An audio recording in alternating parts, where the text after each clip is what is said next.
Call to order the special meeting of the Finance Committee to go over the 21-22 budget. We have the entire council here, all four council members of the committee, as well as the other council members. The mayor is not here today. He's out of town on business. With that, Ms. Tony, I will turn it over to you first to let you do your thing. And then I will go down and each council member, both those on the committee and those not on the committee, can ask any questions or whatever you want. I will go at the end, and then we will, we do have a public hearing tonight at 7 o'clock. And if anyone is out there watching this meeting is being televised on Channel 13. For the 7 o'clock meeting, the citizens can go to www.cityofws.org/CC virtual to participate in the minutes. Okay, and to the Safer at Home order, all committee members are participating virtually. For virtual meetings, committee members will be muted until asked to be heard. When there's a vote, it will be necessary to take a roll call vote. A committee member will be recognized, raise their hand, and state their vote. By the way, I do not anticipate any voting items tonight. So with that, Ms. Tony, I see you. If you'll take over, please. Thank you. Good afternoon, Mayor Pro Tem Adams, Chairman Clark, and members of the committee and council. Last week, you were presented with the city manager's proposed budget for fiscal year FY 21 through 22. It is a $530.9 million budget, increase of about 11% over the last fiscal year. For the general fund, it's about $221 million, and so it was a 3.5% increase from the last fiscal year's budget. At the end of the presentation, you all were able to ask questions, and we provided a response package. And so, Meredith, if you can give me access to share my screen.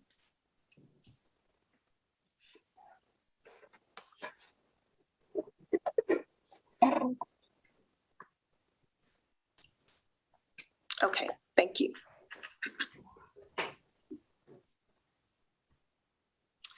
Okay, so I won't go through the response package in detail. I'll just kind of highlight the questions and the responses, but if you would all like to discuss any of the questions further, I'll be glad to elaborate.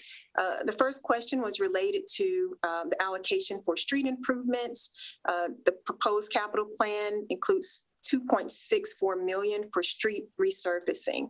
I know this is a hot item issue and area, and so that is budgeted in this year's capital plan. How much funding is budgeted for the recreation deferred maintenance project? This was done through a study a few years ago about the parks and recreation assets and areas that need maintenance. So they came up with a huge report. In the proposed capital plan, it does include $719,000 in 2/3 bonds for maintenance at the recreation centers for projects. The budget year funding would be targeted for improvements at Winston Lake Golf Course and Reynolds Park Golf Course. There are a number of other investments in the proposed capital plan for future deferred maintenance on some of the recreation centers. How much is budgeted for sustainability initiatives? The operating budget includes $2.4 million for the whole sustainability office. There are a number of projects in sustainability. There is $1,400 for the replacement of an electric vehicle charging station. For fleet services, it includes $71,000 for annual lease payments for the replacement of 10 hybrid sedans to be used across the city as pool vehicles. What is causing the recent increase of crime?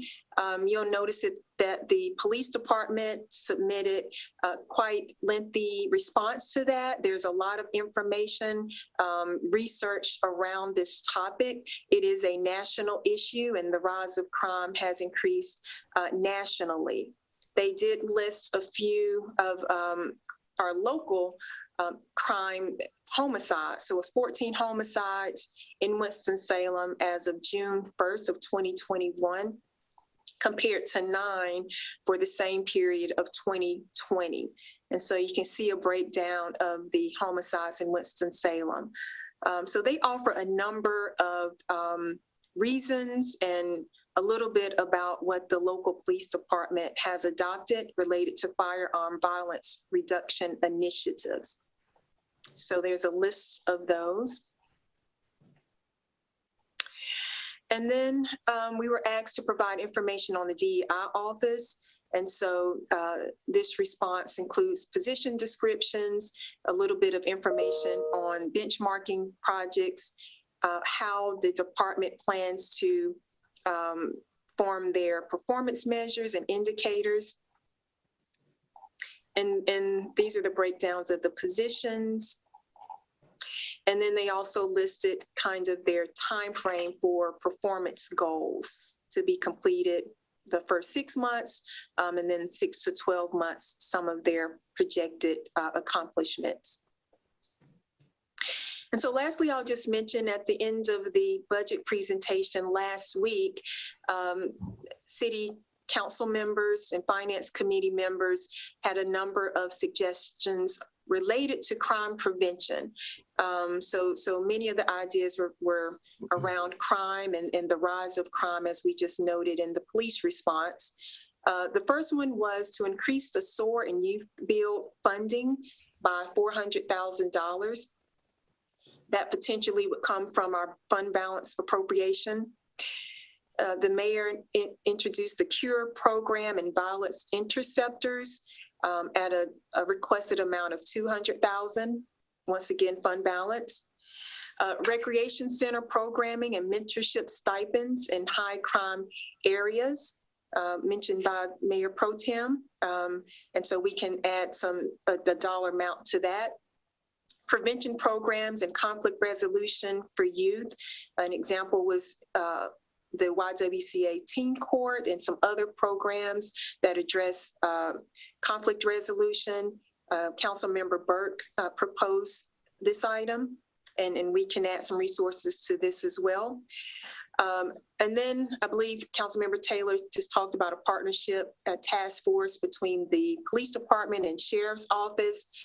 And then Mayor Pro Tem Adams has mentioned support for pre-K initiatives in the amount of $350,000. And the thought here is that early intervention is key, and that being able to fund prevention and early education for youth is an early prevention for against crime later. So I will pause here and see if anyone has any questions or wants to comment about what we captured from the last meeting. Let me do this. Ms. Tony, you just hang tight there. I'm going to go down and let each council member ask questions, comments, whatever, and we're going to go through all 8 of it, if that's okay with everybody. With that, we'll start with the vice chair, Ms. Adams, if you would like to, or you can pass or whatever. Go ahead. Thank you, Chair, members of the council, mayor, and staff. Again, as you noted, that the requests center around basically crime and prevention. And I believe because the city has passed a resolution along with the county to create a task force for pre-K initiatives. And that includes helping to assist with the resources for the operators of pre-K, helping them to get their requirements and qualifications so far as compliance is concerned with the state. Also helping parents be able to ensure that every child has an opportunity at pre-K before they go to kindergarten. I know that I've been asking for this, as you know, for the past couple of years. And this is before the surge in crime over the past couple of years. And I think because the county and the city have both agreed to create a pre-K task force, which I was part of the selection committee on behalf of the mayor and the council. And that is about complete. But even if it doesn't get into this budget cycle, just like I, got on my soapbox about $15 minimum wage, we can't talk about a city of innovation and arts and greatness and wonderful place to live when we have to live by example and lead by example by ensuring that all of our employees have the minimum wage of $15, which I thank all of you for making that happen. But as we go forward with the ARP plan, I am hoping and I know that we have to step up and be a public-private partnership to invest in education for all children and ensure that they get a great start at the beginning of their educational process to make sure that 10, 12 years after pre-K, that we're not seeing them joining gangs and initiating crime. I still believe also maybe if we can't get the stipend for targeted high areas of crime in the city, that we know basically if you look at the map of where the crime is being done, to my knowledge, maybe I'm just old, there aren't any areas of recreation centers in the Cleveland area or Piedmont area that's within walking distance of these children to go to. I'm guilty. I don't know why over the years we didn't see this, that we look at each area strategically and say, these areas need a community center like now.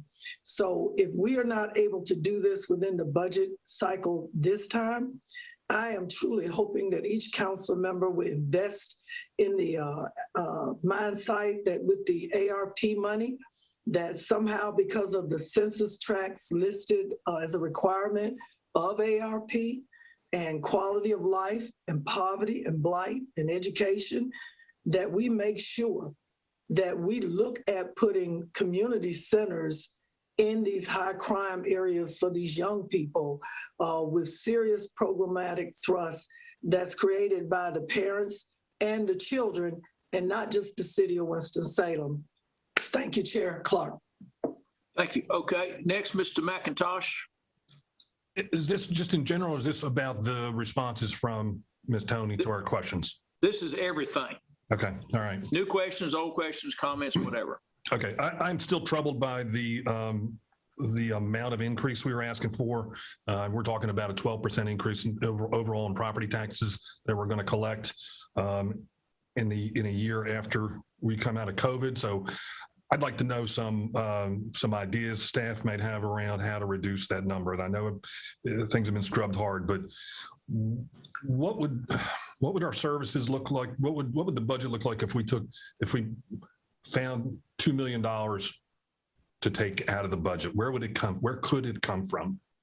That would equal, city manager, that would be 1 penny on tax rate. I'd like to see where that pain would come from. I'd also like to see us really scrub our personnel allocation, how we're using personnel, because that's our biggest cost is our bodies. Do we have the right number of personnel, and are they in the right areas within the city?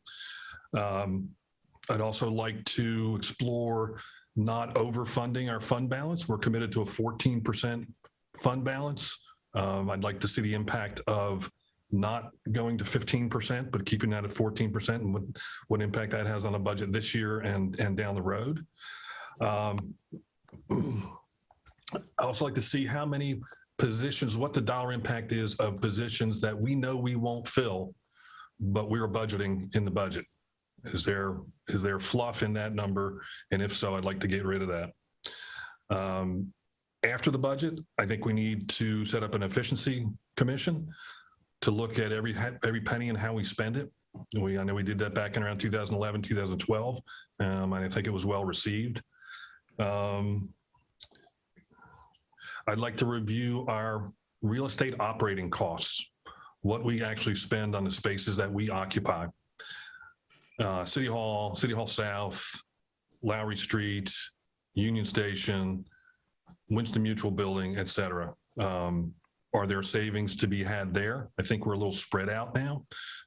So is that something we can tighten up? Because all this stuff gets spent, it's recurring costs that get spent year after year. Any of those that we can reduce, we're going to be better off.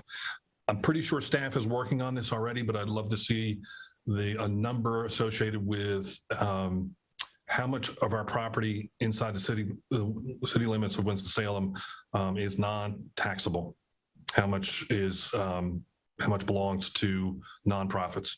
My sense, and I think everybody's sense, is that Winston-Salem has an inordinately high percentage, which means that we end up paying the budget on the backs of single-family property owners by and large, which we cannot continue to do forever. And so that's why I'm going back to, how do we cut this budget? How do we take a couple $1 million out of here? Because we're asking people who've had a rough year to pay on average, 11, 12% more on their house when, as I said last time, their value may have gone up 14%, but that doesn't put the money in their checking account to write the check when the tax bill comes. So those are my biggies. I've got a whole bunch of other stuff, but it's more inside baseball stuff that I'll ask staff about on my own. Okay. Mr. Taylor, you're there somewhere. There you are. Thank you, You have the floor if you like. I have no additional comments outside of the ones that I made at the last Finance Committee meeting. I will say that tonight, I think Ms. Tony brought up the proposed partnership, the task force between the Sheriff's Department and the Police Department. I saw Chief Weaver on the call, and I just want to let everybody know we'll discuss that in a little bit more detail at the next Public Safety Committee meeting on June the 14th. Thank you, sir. Thank you. By the way, for what it's worth, I heard the Sheriff Kimbrough on NPR this morning commenting on that. Good deal. So anyway, Mr. Larson, do you have any comments, questions, concerns, whatever? Yes, thank you. Thank you for the opportunity, Chairman. Most of my comments were addressed in the questions I asked at the last meeting. I will chime in a little bit on support for the pre-K initiative. I think although that education normally falls within the county for resolution, I think if we're going to solve that problem, we're going to have to solve it multifaceted, and that means the city getting involved in that. I'm very much in support of the programs that are being suggested for the youth to try to capture these issues early in the game, YWCA, the mentoringship, the conflict resolution and prevention programs that have been listed. I think we should look carefully at those and find ways to fund them appropriately. If we don't catch them early, we're not going to solve this problem long term. I remain committed to better roads and better parks and recreation. This is a city of arts and innovation, but we need good roads and we need good parks for people to recreate. It's a mental health issue. I think there's some adequate funding. I'm a little concerned still that we have underfunded our parks program, considering what the report showed, the amount of money that is required to redeem those. Although I think that maybe with this American Recovery Act program, that we'd be able to transfer some money into capital improvements in some of these facilities. So I'm going to be looking at that as we go along. But generally, my questions have been answered. Thank you. Thank you for answering those. Thank you. Okay. Ms. Burke, do you have any comments or questions? I do. Thank you, Chair Clark. Good evening, Mayor Pro Tem and members of the council. I just wanted to circle back around to the conversation we had last Friday regarding crime prevention plans that we all had made contributions to. As I looked, I noticed that I failed to include a dollar amount for the prevention programs that I discussed. So tonight I do want to add a dollar amount, and I'm asking for $250,000 to be set aside for these crime prevention programs that I discussed last week. I also want to make a suggestion, and I failed to do this last week. The suggestion I want to make is for us to implement a gun buyback program. I understand that we had a gun buyback program in the city some years ago, and I've been talking with some of our officers, and I've been told that it was quite successful, that the city was able to collect, I want to say, at least 100 guns, or it could have been hundreds. And we know that the more guns we get off the street, then we know that those are guns that cannot be possibly be used to commit any kind of crime. And it'll just help to keep our citizens and our community a lot safer. And I would like to also suggest a dollar amount of $50,000 for the gun buyback program. Additionally, I had a conversation with our city manager today, and I talked about these prevention programs. And my concern was a lot like Mayor Pro Tem's concern, where we have the high crime areas, we don't have recreation centers. So I want to make sure that we are very intentional when we do implement these prevention programs, that they are implemented in the communities for our young people where these high crime areas exist. So we're talking about Piedmont, we're talking about Cleveland, and I don't know if we, how we would do it, if we might need to develop some kind of partnership with the community centers that exist in those two locations. And of course, we do have Liberty Street available if need be. And those are my only suggestions. And thank you so much, Chair Clark. Okay, Ms. Taylor, I know you had a question. Let me finish going through. Mr. Mundy? You're on mute, by the way. There you go. Thank you, Mr. Chair. One of my areas is the smaller piece of the budget, but groups that I am very concerned about, the community agency funding recommendation. I had shared information early on with city manager and with the mayor that I was strongly advocating for Theater Alliance. Theater Alliance has taken the old Bluebird Cafe building, and which was falling into disrepair and was at risk of becoming a blight there in an area that is an area that we're trying to improve. Somehow it did not make it into the budget. I think that there's a possibility it could be covered by ARPA money, but we don't know that for sure. The organization is in the middle of a capital campaign and a reconstruction.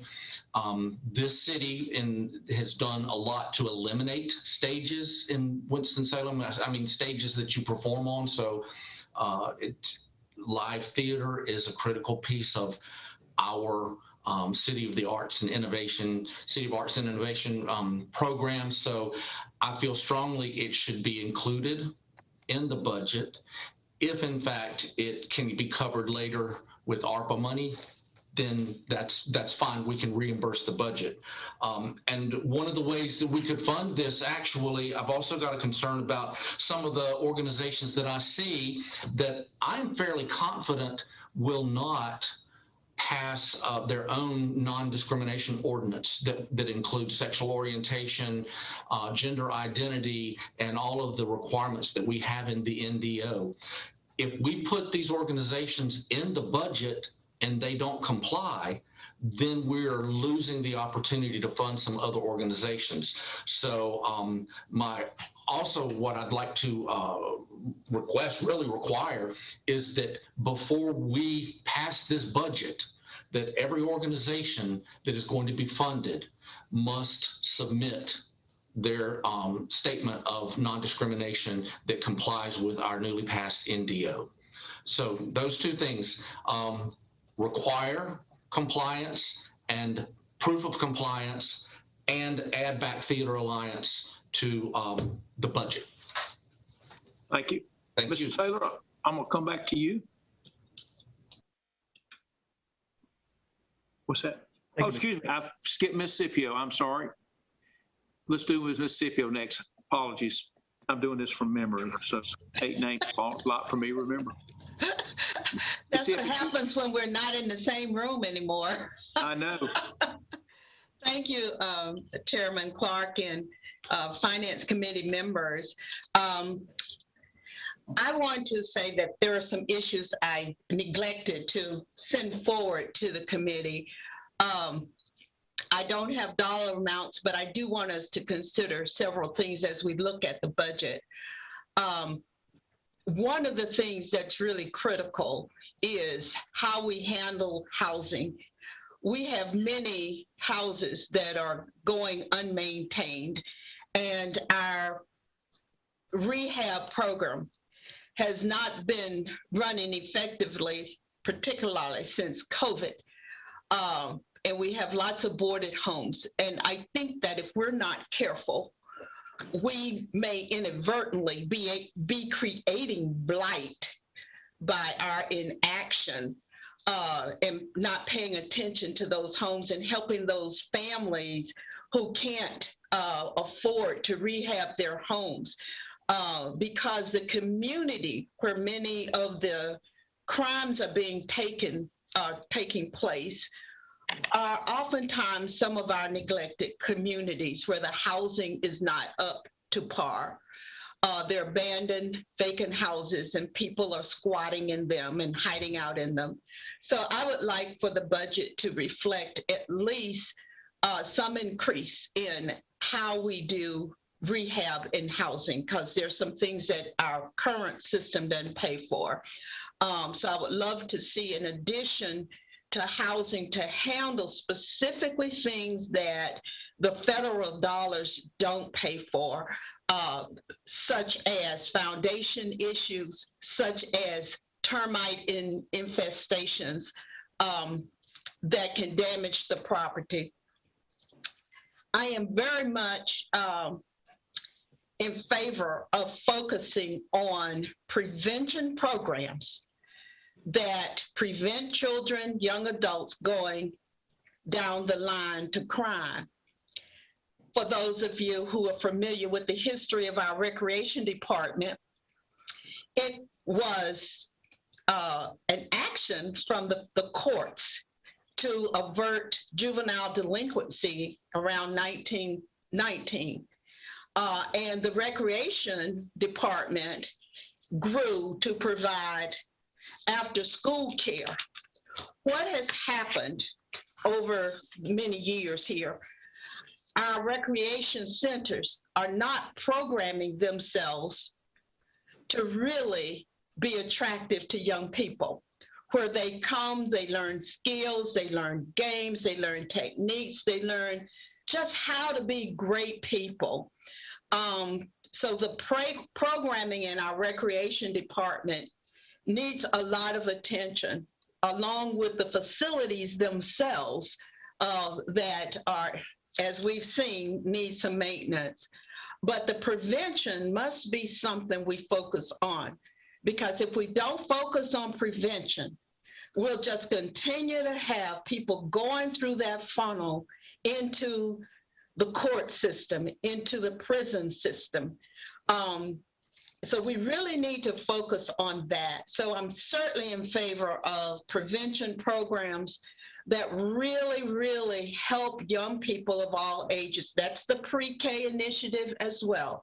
All of that goes together to help children, but also we have to help the family, the parents. It's not enough to put kids into a program, and a good program to teach them some things, if we haven't dealt with the parents who are also missing critical skills. So as we look at prevention, we must look at it holistically as a family initiative.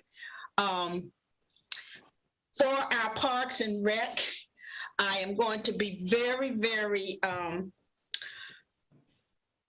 territorial. Winston Lake Golf Course, we need some money to improve the greens and the fairways. That's a problem for many golfers. It's an excellent course, but we need to figure out, get some monies in there to do the greens and the fairways so that more people will come to Winston Lake Golf Course, as well as the greens, the fields at the Winston Lake Ballpark and the football fields. Both of those are not being well maintained, and it makes a very poor image for our parks and recs, for people to come from out of town and play on those greens. So I'm not sure how much money we need to do for parks maintenance, but that is a critical need so that our parks can look wonderful on the east side of town. We have to look at maintaining all of our parks in an excellent quality. So we really need to do that. And it's not an east side or west side, but sometimes perception is reality. So if you don't go and if you don't see, you don't know how poor it is. So I believe we need to look at the recreation area for both programming and making sure our parks are at the quality and the level that we expect anywhere in our city. So that would be what I would certainly support the pre-K initiative and the partnership task force. I think we need to do whatever is necessary to help curb the violence, the crime, the gun violence that's happening. But it's a problem within our nation. It's a very awful spirit that's taken over our nation. And we must find out what that spirit is and what it's doing, because I don't see it getting better if we don't take a good handle on that and move forward with it. Thank you, Mr. Chair. Thank you. Mr. Taylor, I'll come back to you. You had a comment, I believe. Yeah, just a request for Chief Weaver. Go right ahead. Chief, if you can give us a little information on the gun buyback program, you don't have to do that today, but if you can go back, research how successful the program was, how much it cost us, how many guns we get off the street, and if you could have that information available to present to public safety when we meet on the 14th, please. Yes, sir. I'll have that for you. Thank you. Thank you.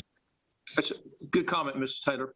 Okay, I've got quite a few things. I'm gonna try to go through them quickly, and I'm not expecting an answer today, but Mr. Tony, you can put them on your list.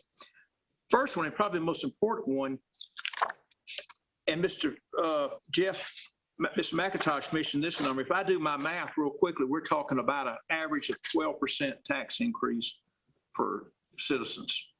And that's because the average valuation was up 14 and we're going down about 2% in the millage. Is that number in this book? Or whatever the number is, I'm guessing it's 12.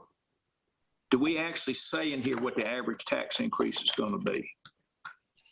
We list the revenue neutral rate and we list the current rate that it's going down. It doesn't list the percentage increase exactly that way. Okay, well, I'm gonna say this as nice as I can. But to propose a 12% tax increase and not have the courage to say that is terrible. It's just absolutely terrible. Have enough guts to say what the truth is. Anyway, tied to that on page, I guess it's, go to the fund balance. We calculate, we're supposed to have a 14% reserve. And if I go to it's on page 52, I'm gonna give y'all references. And that's it's always the last page in the fund summaries. Page 52. The numerator for the fund balance is the 54.5 million, which is the general fund. I need to know what's the denominator and specifically what number or numbers in this book are. Again, you don't need to get it today, but I need to understand what number we divide into that to get to 14%. Is what I'm getting at.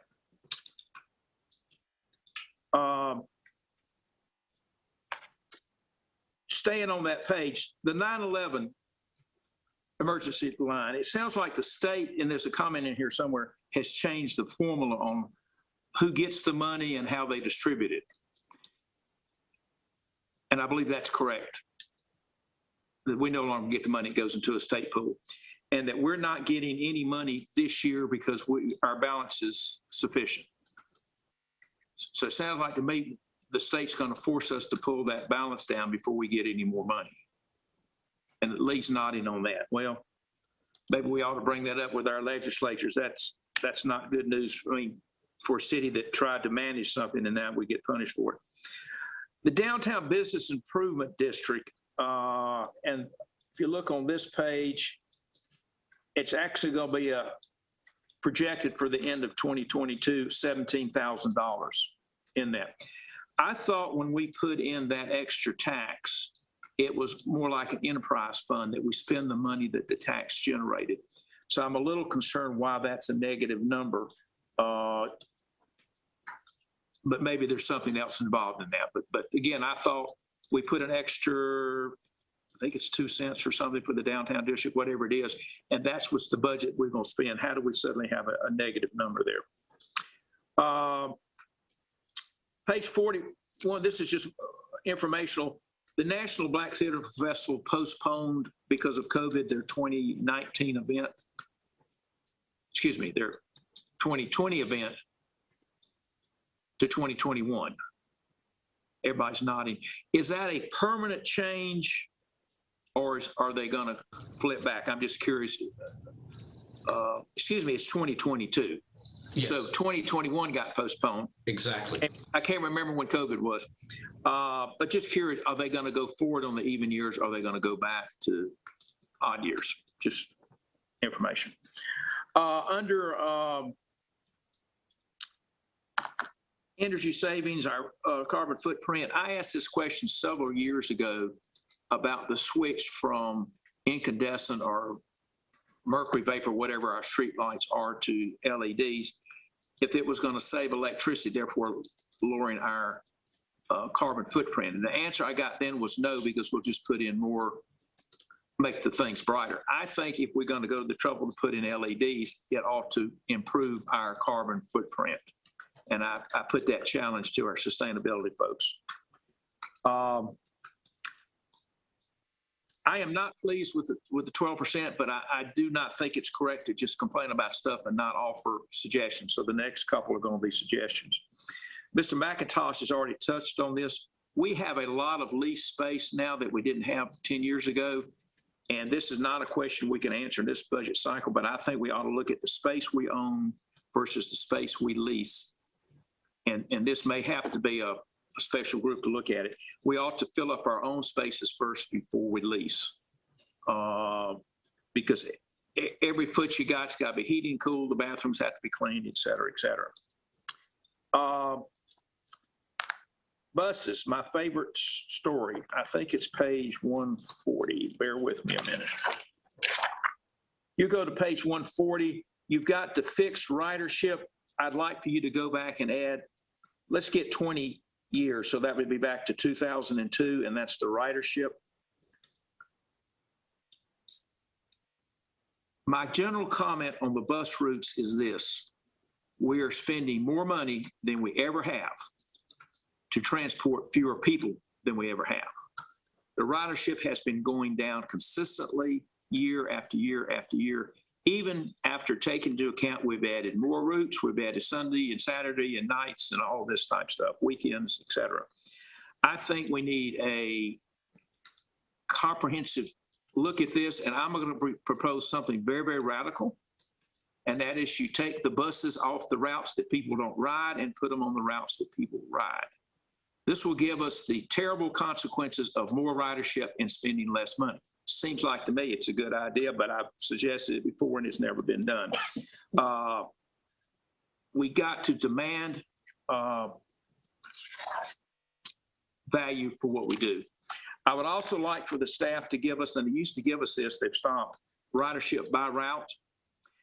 I would also like the computation of the amount that the fare boxes pay of the total expense. And my computation on the numbers, and I went to page 134 or 133, I came out with the fare box on the fixed route systems paid 7.5% of the cost, and on the Trans-Aid it paid 2.5%. And I question why they only pay 7.5%. And people scream every time I suggest this, but I don't think it's outrageous to ask somebody to pay maybe 1/10 of what something costs. And this is reflected back in the fact that we run bus routes that people do not ride, and all we do is burn gas. And even the hybrid buses only get 6 or 7 miles to the gallon. It's not like they're doing anything great for us. Let me keep going here. Fairgrounds, for many, many years, and I'm excluding COVID because that was an exception, the fairgrounds generally broke even. But what we're showing, and this is going forward for the next 2 or 3 years, is about an $800,000 yearly deficit in the fairground in their fund. And I think we need to charge the public utilities, public facilities folks with an answer as why we broke even for so many years and now we're losing $800,000 a year. And I understand, I'm not counting 2021. Anyway, but the fairgrounds should not lose $800,000 a year. The police forfeiture funds, we never budget those because we do not know what's going to be forfeited until it's forfeited. But I do think we need to look at what, and I know you can't use ongoing expenses like salaries for it, but what one-time expenses that we expect to occur in 2021-22 budget, the proposed budget, that the forfeiture funds could pay for. And I think we should budget what the average is for the last couple of years or something. And again, I'm trying to take some pressure off the general fund.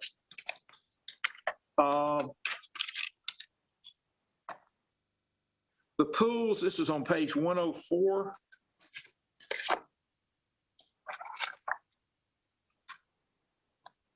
Bear with me. The pools are listed, and again, I don't count last year because a lot of pools didn't open, but it would be nice to know if any of these are, or maybe there's a different list of the spray parks versus the pools.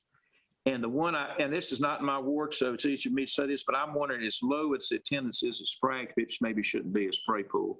We did one in my ward and it's been very, very well received. They're low cost. And the purpose of a swimming pool is for people to enjoy it. And if no one's using it, let's come up with something else. And anyway, I will bring this is just food for thought, but on page 114, and maybe there's a graduate student out there in some of the world that wants to do this, but we're going to spend on the recycling $2 million. And that's not the real cost because Mr. Garrity helped me, the contract expires and this only is about a third of the new contract price. A fourth, okay. And it's going up big time. But we spent $2 million and that's basically gasoline and wearing out trucks, and tires to pick it up. And the stuff's only worth $99,000. That's what they get for it. The only thing that really has value is the cardboard and the aluminum cans, I believe. But just offer it as a comment. If you can't even raise enough money from the value of this stuff to pay for the gasoline to pick it up, I am convinced it is bad for the environment. Because we're not even earning enough, we're not even saving enough energy in what we sell to pay for the gasoline to pick it up. So anyway, food for thought. I'm not asking you to do anything, but if anybody out there is working on their PhD, they can look at it. Bear with me. Utilities. It's not in here. I'd like to see some information on the accounts receivable issue with utilities. I know they went way up when we couldn't cut water off. It's on page 121. Bear with me a minute. I would like to know what they are, and I think I've asked for it. I haven't seen it yet, how we're coming on using the funds we got to help people pay delinquent rent, utilities, and stuff like that. That would be nice. I know the program's been in place about a month now. I think it went in place 1st of May. But I hope we're working with that program to get all water bills paid.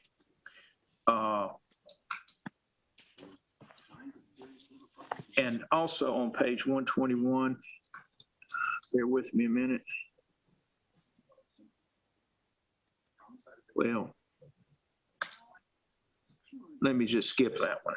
Can't find the number. Anyway, cemeteries on page 172. We do not have any more lots to sell. Now, that doesn't mean they're all full.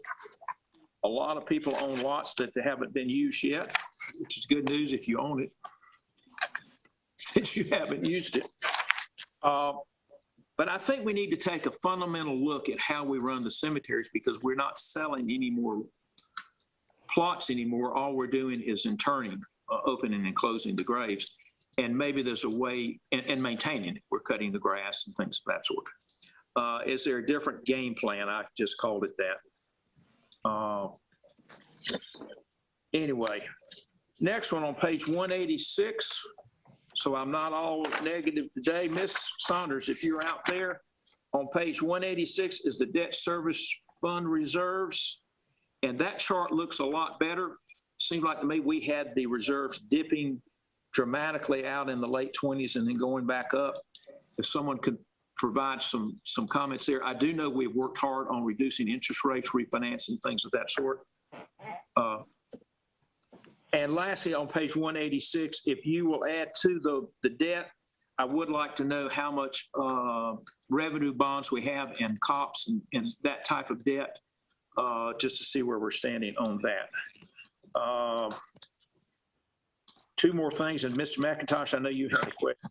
On page 192, I learned something, and I should have known this, but I didn't.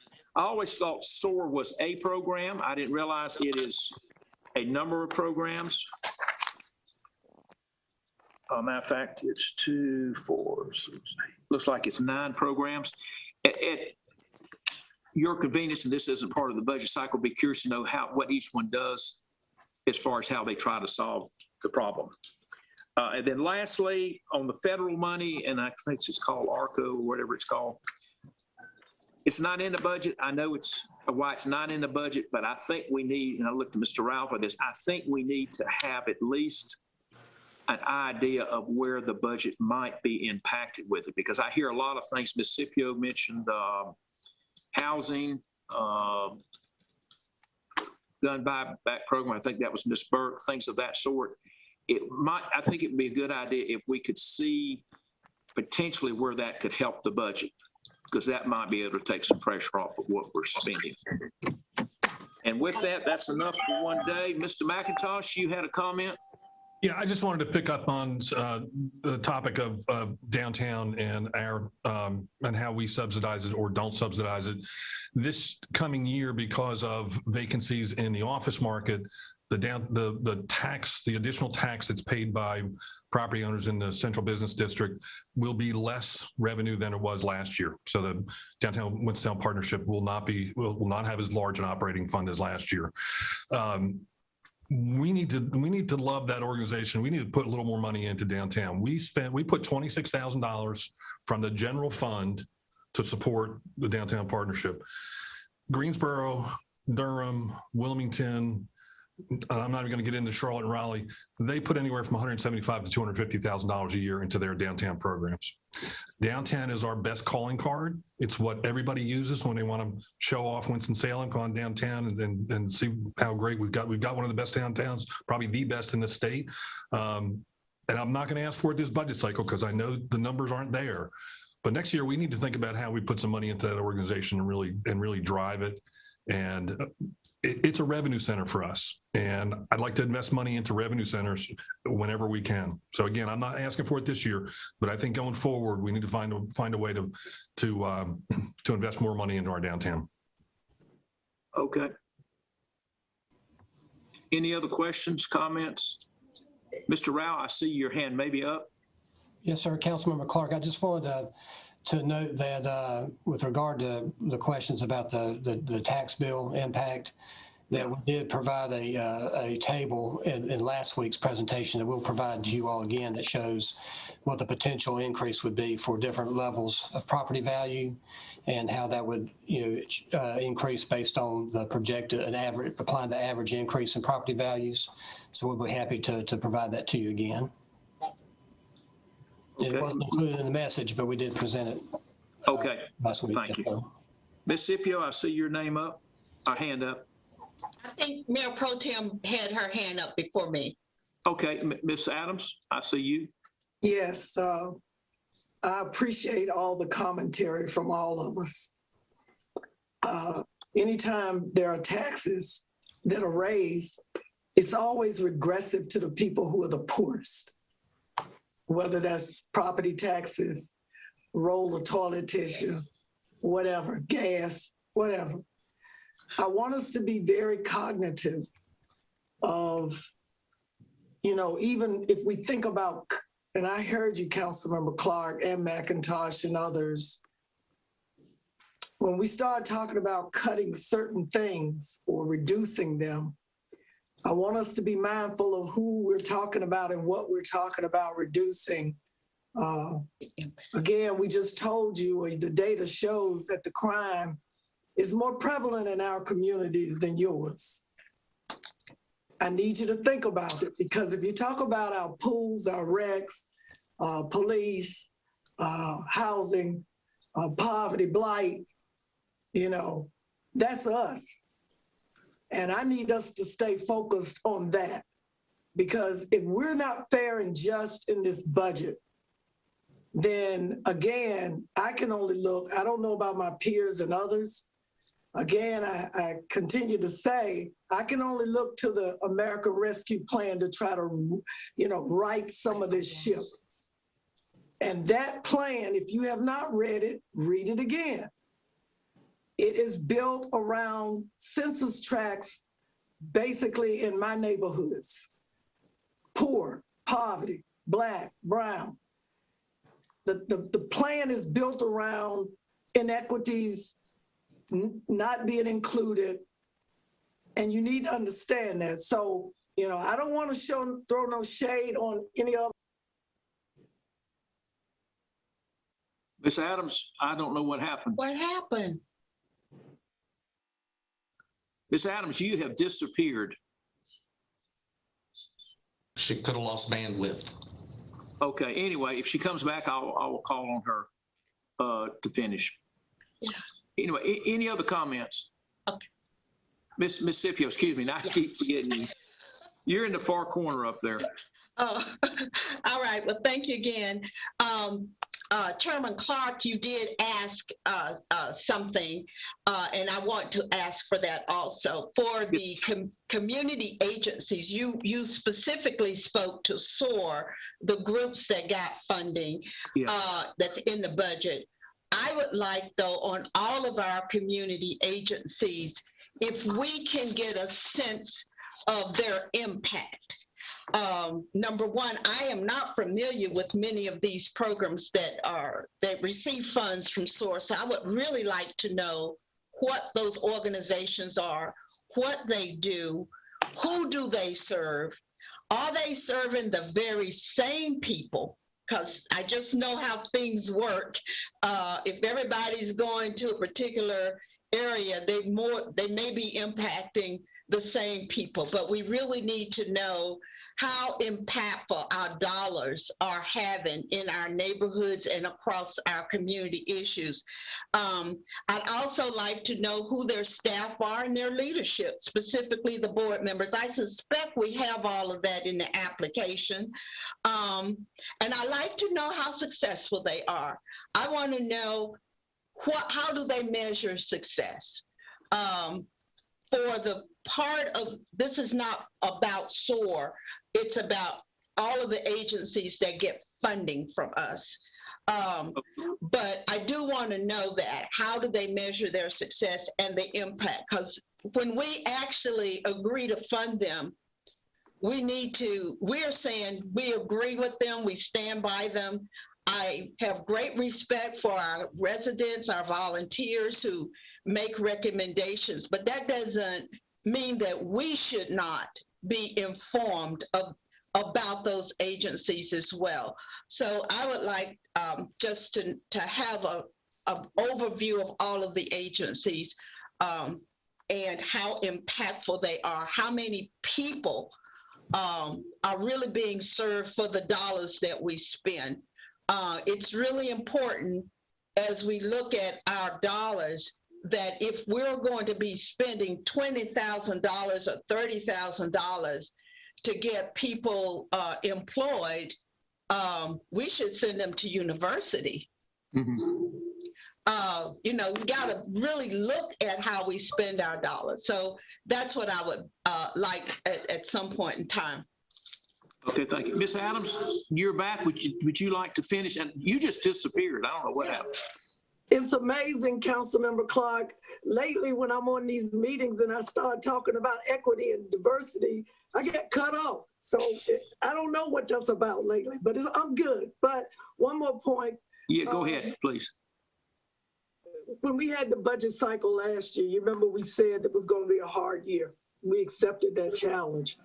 But we also said that the next year would be more of a challenge for us, and it is. I don't disagree that we need to look at some areas. Councilmember McIntosh, I always believe in my corporate mindset that we can be better at how we do our jobs and how we look at how efficient and productive we are. But if that means that we start looking at laying people off and cutting jobs and all that stuff, then my thing is we should have been looking at this a long time ago when we were talking about it, Councilmember Clark. But again, I just want everybody to understand that we're living in unique times.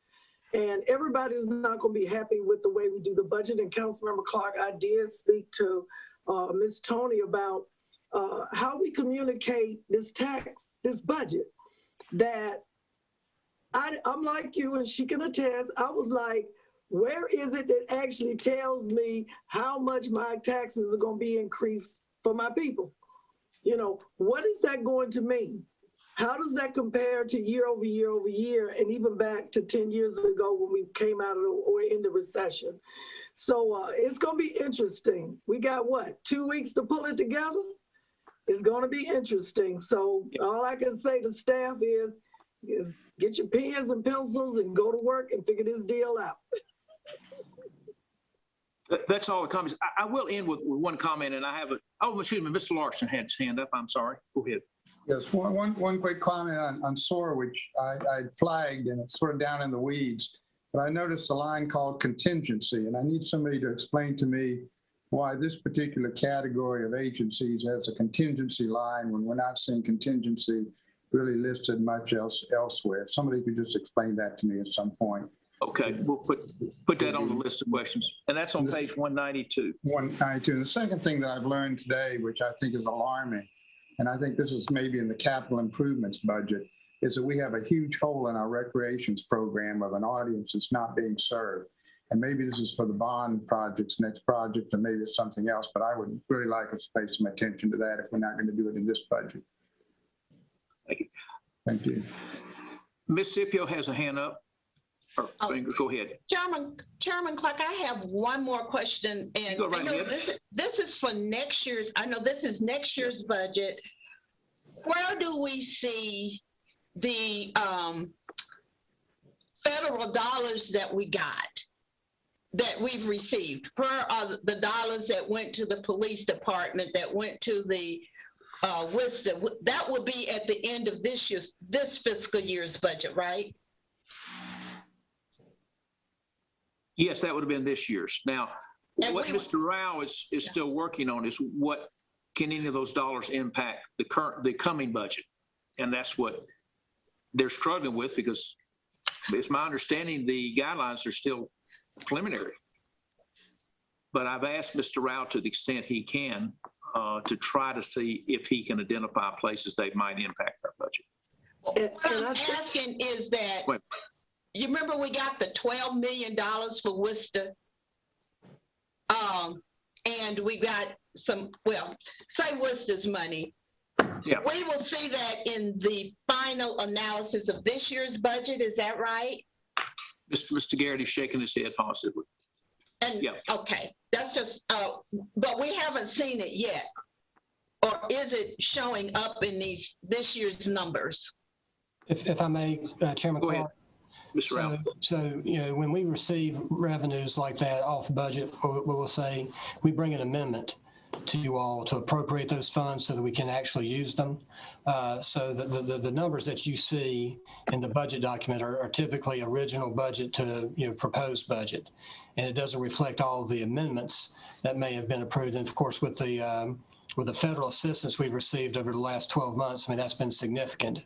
So when you see our year-end financial statement, you will see, those types of numbers reflected in that statement. You just won't necessarily see it in the budget document. But did you all do approve amendments to appropriate those funds so that we can utilize them? Yeah, and just to Ms. Adams, get you a second. Just to reiterate, if you turn to about any page in here, it has the actual numbers from a year ago, and the current year that we're in, it just has the original budget, so you do not see the impact of any of that. They will, at some point, Ms. Tony will publish, and it's probably not till September or October after we've closed everything out and when the last sales tax comes in and all that. Ms. Adams. And I was going to echo what you're saying, Councilmember Clark, that I think what the council needs to see, because some of them haven't been with us during these types of times, and even the ones of us that have, it would be good to see Mr. Rao, Ms. Tony, and Mr. Garrity, again, the breakout of the money. Even though we voted on it in an amendment, we saw it in bits and pieces. If we could see it just like a spreadsheet or a balance sheet or whatever that CARES money, community development, housing, rehab, whatever, utilities, whatever, COVID money, because also list the title of how the money was given to us, not just put it in a big bucket, because as we all know, we got different buckets of money from the feds and whoever, the state and whoever else, maybe even the county. But the council needs to see that broke out as to about a total number of how much money we received from the time, let's say, COVID hit, or fiscal year July 1, 2020, up until June 30th, 2021. Thank you. Let me just conclude with one comment. And by the way, you're all invited back at 7 o'clock, where we will listen and have community input. Most of the folks speaking will be the folks from the nonprofits, agencies. But anyone is allowed to speak. I don't want to preach too much, but I do want to make two comments. One is, I think this council, and I'm guilty of it, so we have a hard time not spending money, and there are consequences. And right now, we paid $1.7 million for the bankruptcy building. I think the museum that we're putting on the side of the new fire station is around $500,000. Am I close on that number? Anybody? 300. 300. Museum. That's $2 million. I can grab $1.5 million I'll pick on Miss Adams. She knows I like to pick on her hydroponics plant. And those three projects probably would have built a very nice rec center. And if you cancel Route 100 that transports 2 people a day on a bus that gets 6 miles to the gallon between Union Station and Forsyth Tech, you probably would have enough money to staff a few positions. Everything you spend money has consequences in the sense that you could spend it somewhere else. And we're to the point now that it's not a bottomless pit. And I'm going to tell you, y'all may not get to screaming, but a 12% increase, people are going to notice. And by the way, I do one more thing for the staff. I would like the current and proposed property tax rates for Winston and the other 5 largest cities. I don't want water in there. I just want property rates. Because guys, right now, economic development, we're going to be sky high, higher, I'm afraid, than any other major city in this state. And how the heck can you recruit if you're 10, 15, 20% higher than the other folks? So anyway, food for thought. I'll see everybody back at 7. Thank you very much. We are adjourned. Chairman. Oh, excuse me. Somebody wants to say something. Yeah, this is Mr. Taylor. Mr. Taylor. I'm sorry. Mr. Garrity, if you can maybe get me some information on that fire station museum and the bankruptcy court building. I have some questions about the 2 of those as well. Yeah. Just for clarification, we did not fund the fire station museum. It was an ad alternate, which we couldn't afford. So the base contract that was awarded does not include the museum for the fire station. It would have to be a change order from this council. But I'll get you the information. I'm sorry. I'll stand corrected on that one. Well, okay. With that, we are adjourned.